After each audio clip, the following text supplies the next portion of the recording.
Hello दोस्तों, नमस्ते, राधे राधे। मैं आपकी साधना दुबे आज आप लोगों के सामने बहुत ही सुंदर, बहुत ही मार्मिक, बहुत दर्द भरा बेटी विवाह गीत लेके आई हूँ। दोस्तों, आप लोग सुनिए, सुन के आनंद लीजिए। आइए देर न करते हुए वीडियो आगे बढ़ाती हूँ। बनवा में बोलेली बन की कोयलिया हो, बनवा में बोलेली बन की कोयलिया हो, सुगना बोलेला सीता राम जी, बनवा में बोलेली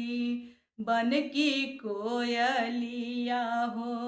सुगना बोलेला सीता राम जी, घोड़वा चढ़ल आवै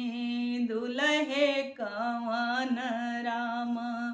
बोलै ससुररिया में बात जी, घोड़वा चढ़ल आवै दुल्हे शुभम राम, बोलै ससुररिया में बात जी, घर में से निकलिनी बेटी हो कोमल देई, लिहलिनी भात बोलवाई जी, घर में से निकलिनी बेटी हो कोमल देई, लिहलिनी बात बोलवाई जी, किया तूहू हऊ धन सचवा के ढारल,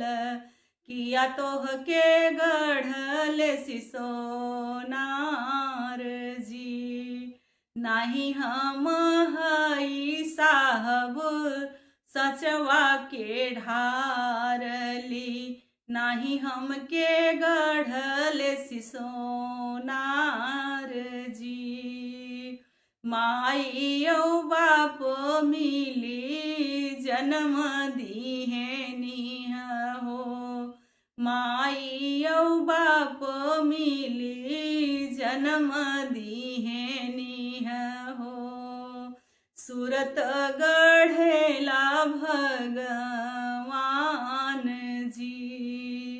माई बाप मिली जन्म दीहे निह हो,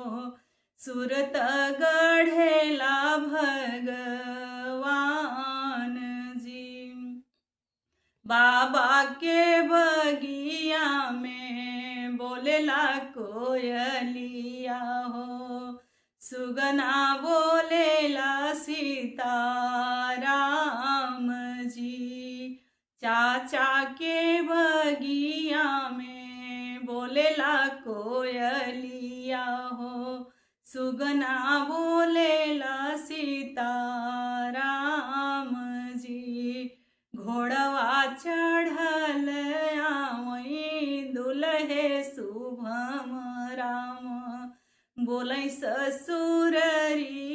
में बात जी, घर में से निकलिनी बेटी हो कोमल देई, लिहलिनी बात बोलवाई जी, किया तूहू हऊ रानी सचवा के ढारल, किया तोह के गढ़ल सिसोनार जी, नाही हम हई साहब सचवा के ढारली, नाही हम के गढ़ल सिसोनार जी, मम्मी पापा मिली जन्म दीहे निह हो, सूरत गढ़ेनी भगवान जी, बनवा में बोलेली बन की कोयलिया हो, सुगना बोलेला सीताराम जी। धन्यवाद दोस्तों, फिर मिलती हूँ ऐसे ही वीडियो के साथ।